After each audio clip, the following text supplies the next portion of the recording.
In this lecture, we're going to learn about for loops.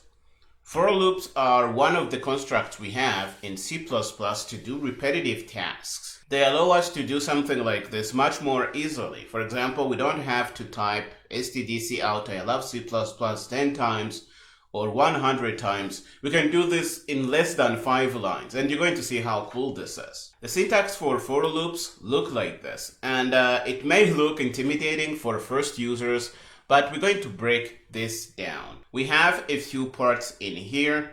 The first part is the iterator, which is a variable that we're going to be using to navigate through the loop. And that variable is this unsigned int I here. We are going to initialize this to 0, and the value we initialize this with is going to be our starting value. And that's another key point of any loop. Any loop is going to have a starting point. We are also going to have a test, which is going to control when our loop ends. For example, this loop is going to start with I equal to 0. It is going to keep doing stuff until I is no longer less than 10.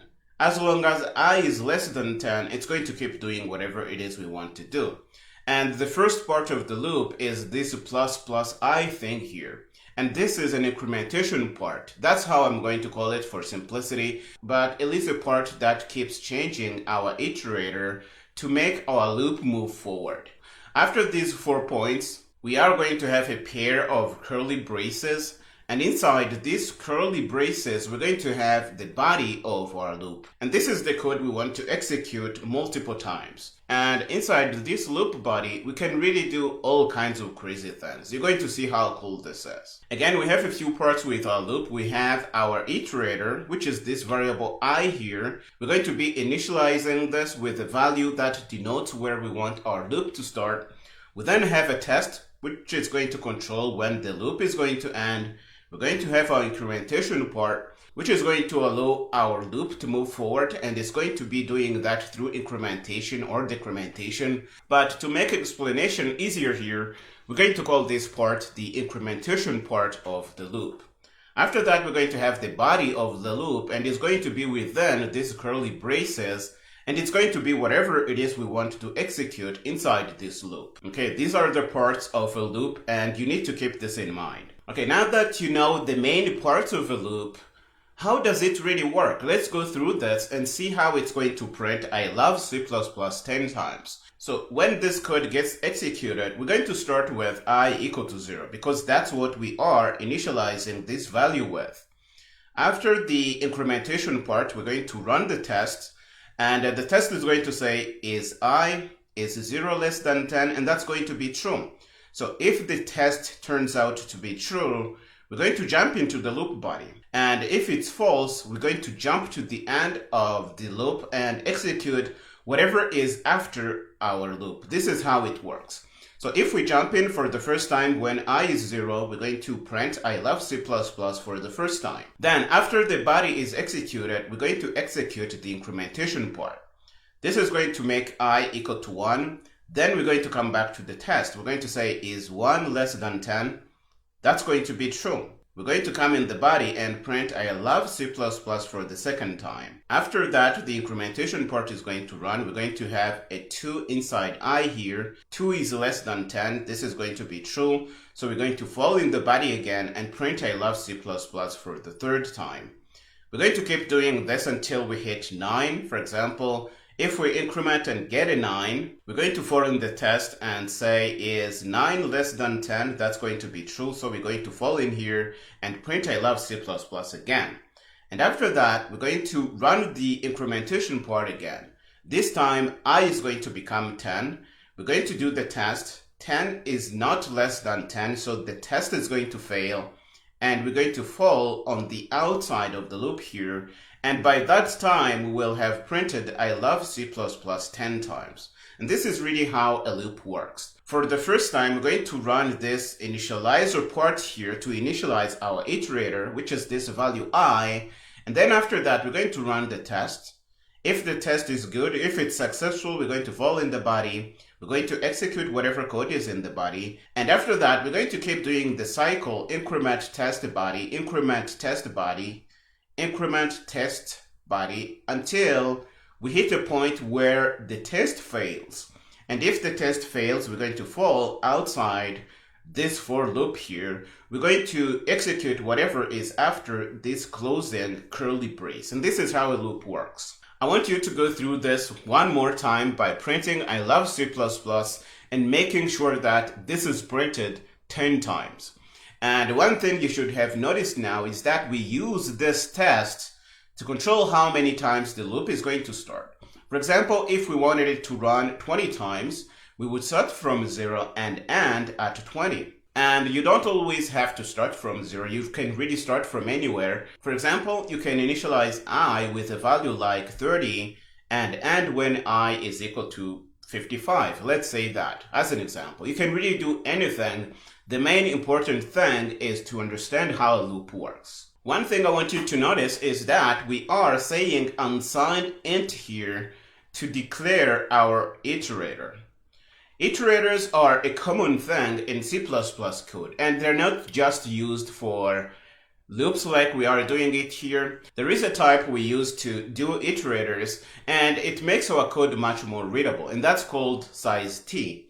This thing is a representation of some unsigned int type in your C++ compiler. This is going to be different from compiler to compiler, but for example, on my system, this is 8 bytes. So it has quite a good range of values you can put in there. If we use size t type to declare our I iterator here, we're going to say something like this. For size t I, we're going to put our curly braces, we're going to put a semicolon, we're going to put our test, and we're going to put our incrementation part. And I think I really emphasized this, but the parts of our loop inside this parenthesis are separated by semicolons like this. So we have the iterator declaration, we have a semicolon, we have the test, we have a semicolon, and we put our incrementation part. And then we go on and put our curlies, and inside we can do whatever it is we want to do inside the loop. So size t is something you're going to see a lot. Make sure you know what it means. Remember that it is a representation of an unsigned int type, so it can only represent positive numbers, and it is used to represent things like sizes in C++. Think the number of students in a classroom, for example, that can never be negative. Think about the number of seats in a car. That's something that is always going to be positive, and it won't make sense for that to be negative. So for those kinds of things, we can use size t to represent the size of those things. And you're going to see how this works in a minute. Okay, now that you have a pretty good idea about how a loop works and the main parts that make it up, I want you to know that you can also do all kinds of crazy operations inside the body of your loop. For example, here we are printing out the current value of our iterator, and we're going to print the double of that. We can do this. We can also leave out the curly braces, and this is only valid if we have one statement we want to run in the loop. So this is going to print this message here 5 times because this loop is going from 0 all the way to 4.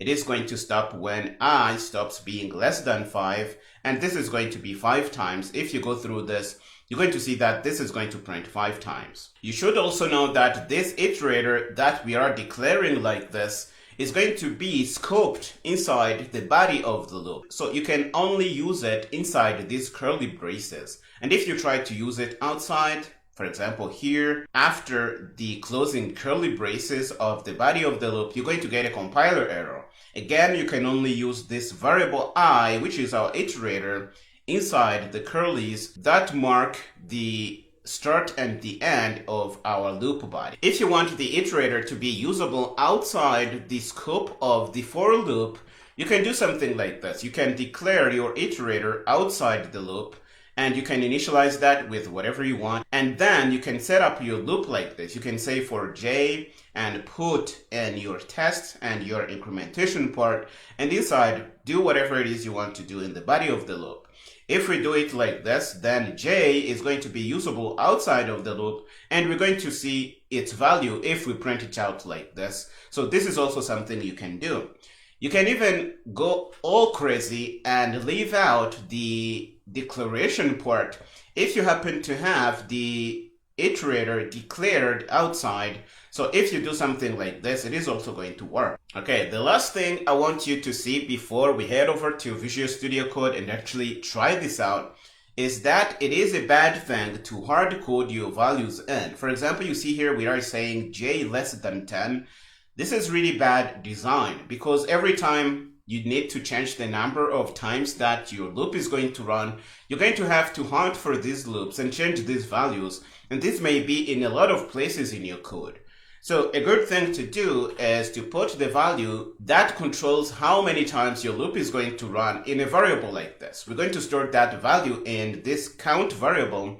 Notice that it is of size t because it is a representation of the size of things, something we don't really want to be negative. And we're going to use this in our test part of our for loop here. Instead of saying j less than 10, we're going to say j less than count. And if we want to change this, we have one point of control to go and change this value here. And this is really good design. You should do this. Okay, we have talked a lot about loops. It is time we headed over to Visual Studio Code and actually tried these things out. Here we are in Visual Studio Code. The current project is for loop here. We're going to grab the code from our template project and we're going to put that in place here. And we're going to open this in Visual Studio Code. So let's do that pretty fast. For loop, that's the current project. We select it and we open this in Visual Studio Code. We're going to open up our main CPP file, which is going to show up here. And we're going to remove things we don't need here. So let's remove that. Okay, the first thing I want you to do is the bad way to do things. Again, if we want to print I love C++ 10 times, we can do it like this.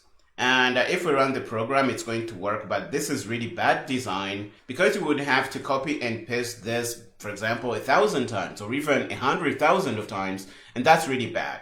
So if we bring up our terminal and build with GCC like we always do, the build is going to go through. You see, it's successful. We're going to clear and we're going to run Rooster and it's going to say I love C++ 10 times. If you count this, it's going to be 10 times because that's what we're doing here.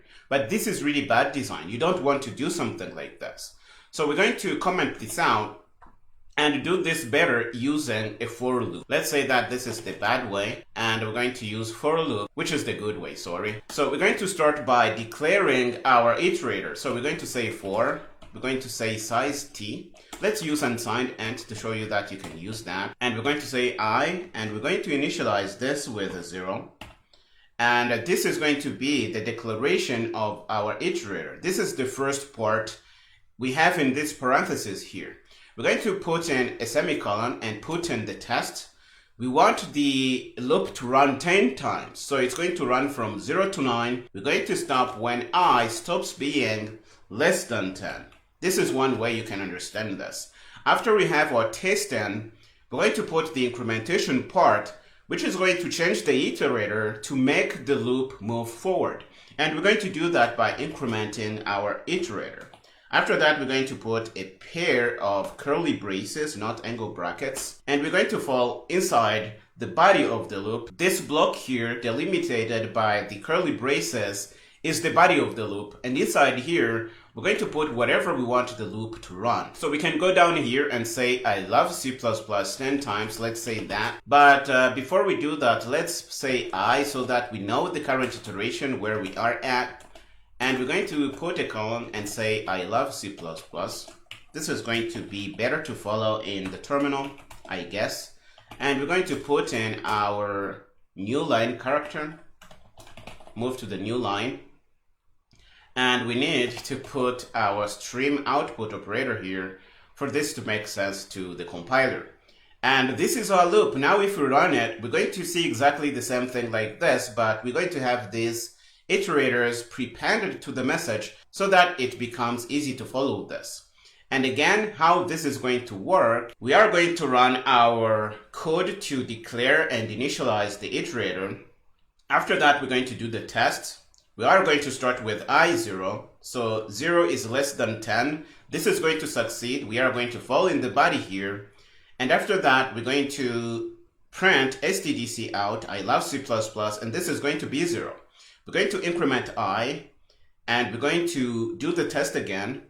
We're going to have to do is 1 less than 10. The test is going to be successful, so we're going to fall in here, and we're going to print a 1.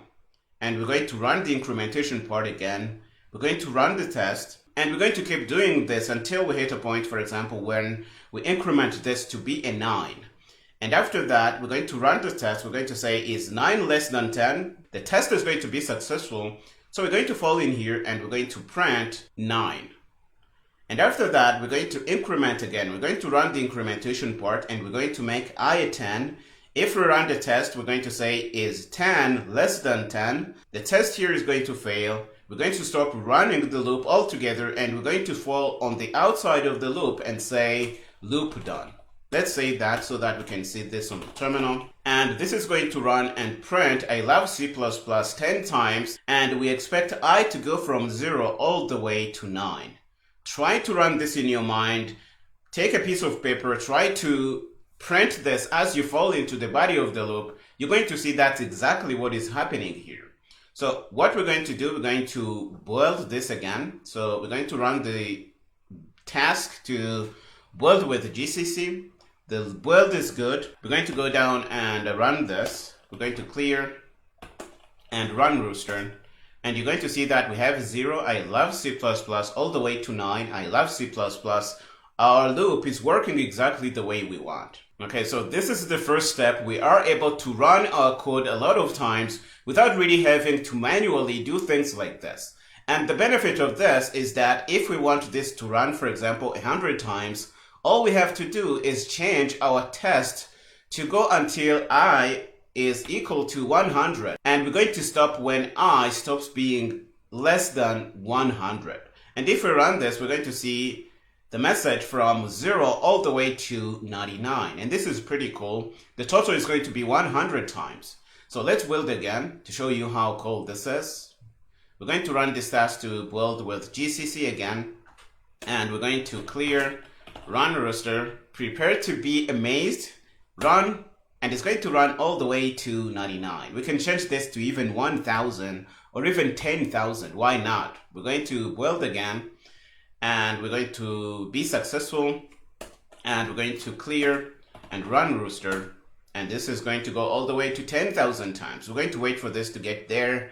Now 3,000, 4,000, 5,000, 6,000, 7,000, 8,000, 9,000, 10,000. It's going to go all the way to 9,999, and it is going to stop. And the total of times the loop run was from 0 all the way to this stopping number here. Okay, now we can see that our loop is really working fine. We don't have to do these stdcout statements a crazy amount of times. Okay, and the benefit again is that regardless of the number of times the code here is going to run, our loop is going to stay relatively the same. It's just going to be 1, 2, 3, 4 lines of code, and this is really cool.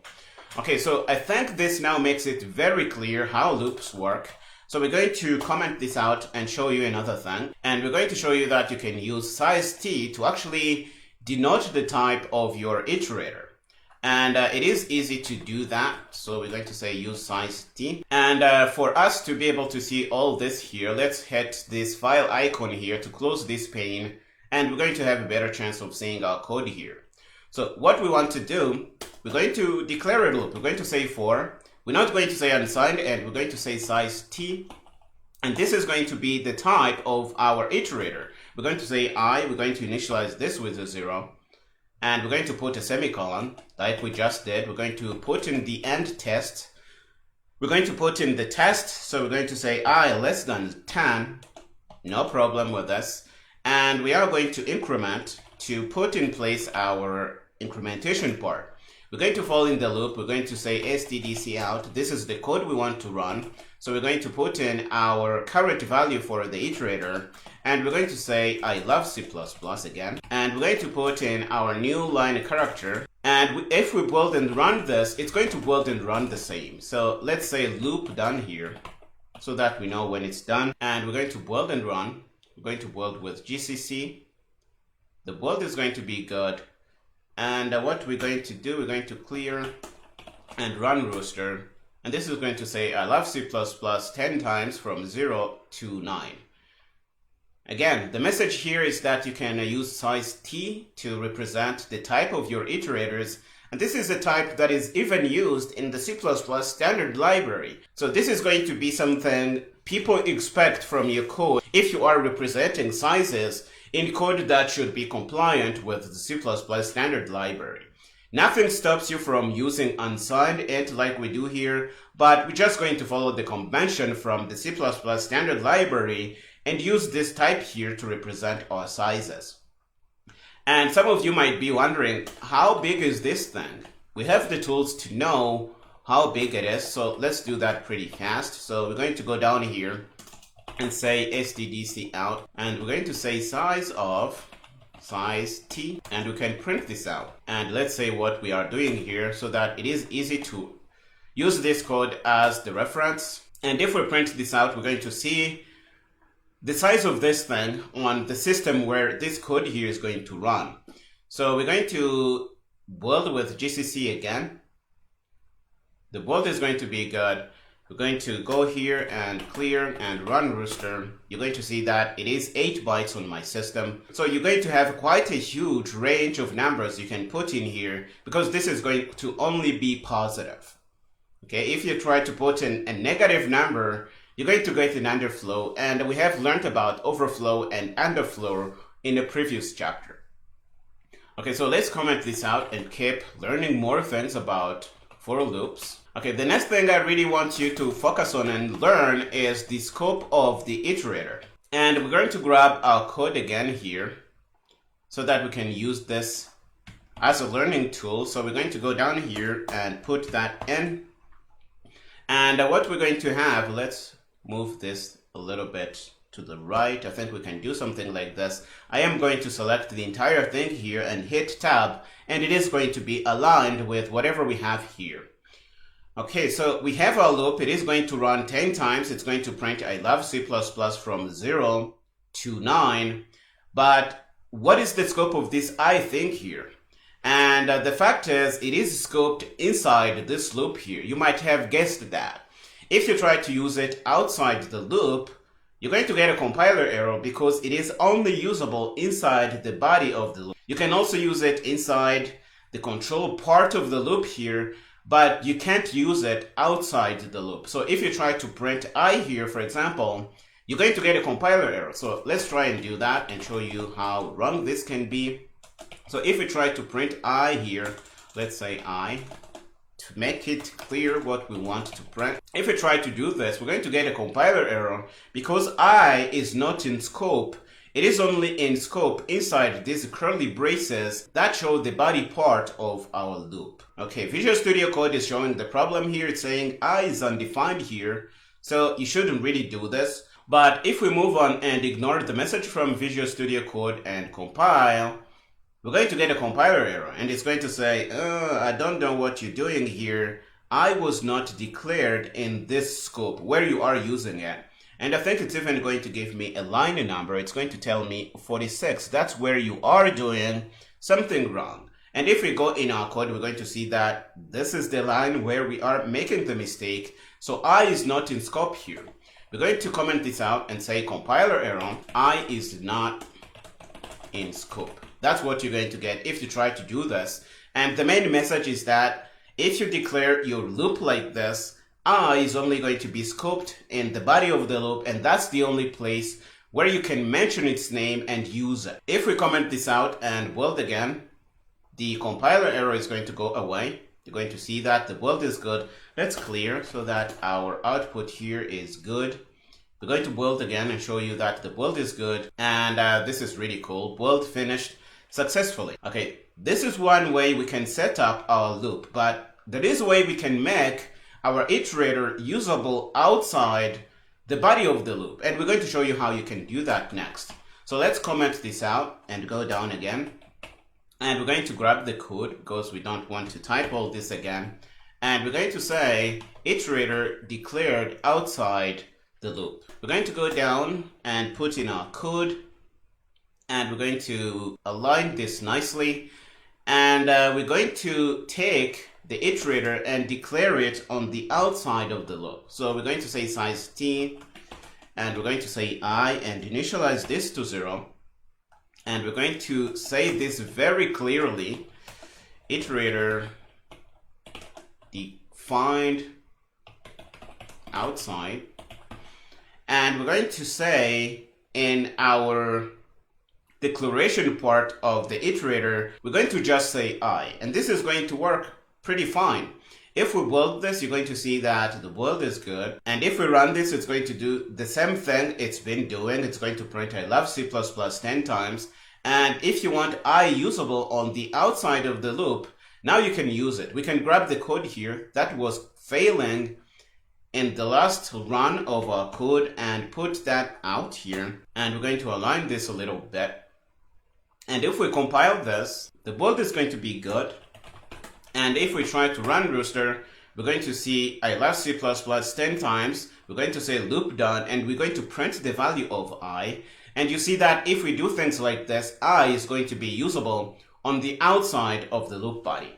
And sometimes these may come in handy depending on the logic of the application that you are designing. Just know that this is something you can do in your loops. Okay, you can go even crazier and leave out this iterator declaration part in your loop altogether. So you can remove that. And we're going to show you how you can do that in a minute. So let's comment this out. I don't want to remove code because I want you to have this as a reference if you need to look at this later. So we're going to say leave out. And what you can do is grab the code we had before. We're going to grab it. And we're going to paste that in here. And what we're going to do is take out this I. This can work, and you may see code like this out there in the wild. So we're going to run this task to build with GCC. The build is going to be good. And we're going to clear and run Rooster. And it's going to do exactly the same thing. So this is one way you can set up your loops. Okay, the last thing we need to see about loops is that this test here is using a hard-coded value. And if we needed to change this loop to run, for example, for 1,000 times, we would need to manually hunt for this line of code, change this, and this is really not good design. So what is recommended is to store this value in a variable and test against that variable name instead. Let's comment this out and show you that. So we're going to comment this out and go down and copy this entire thing. I don't think I want to do my loops like this because this is really unintuitive most times. So I am going to declare my iterator inside, and I'm going to copy the code that does that here. We're going to go down and say, don't hard code values. Okay, we're going to say that it's really bad. And we're going to go down and show you a better way to do things. And again, right now we are hard coding in this value, but we can say const size t, and we can call this value count, for example, and we can initialize it with whatever we want. In this case, we want to control our loop to run 10 times. So we're going to put in a 10, and instead of hard coding in this 10, we're going to say count. Okay. And if we build and run it, the loop is going to do exactly the same thing. It's going to print I love C++ 10 times. So let's do that and run Rooster. It's going to do the same thing. But now we have one point of control. If we want this to run for, let's say, 100 times, we can change the count value to 100 times. And if we build again, that's how many times the loop is going to run. And this is much cleaner. So I do recommend you store the values you use in your loops in variables like that, and it's going to make your code look better. So it's going to run 100 times, and this is exactly what we want. This is really all we set out to do in this lecture. I hope you found it interesting. I am sorry that this lecture turned out lengthy because we had a lot of things to talk about, but now I hope you really know a lot of things about ways you can use your for loops to make them do things. And again, many loops that we're going to use in our C++ code are going to have 5 parts. We're going to have an iterator, which is going to be a variable we use to manipulate how our loop moves forward and does things. The starting point is going to be where the loop is going to start. We're going to have a test in place, which is going to control when the loop ends. And we're going to have the endpoint encoded in that test, we're going to have the incrementation part of the loop, which is going to control how our loop moves forward. And we are going to set up a pair of curly braces that are going to contain the body of our loop. This is really all we set out to do in this lecture. I hope you found it interesting. We are going to stop here in this lecture. In the next one, we're going to look at how we can do multiple declarations in our for loop. Go ahead and finish up here and meet me there.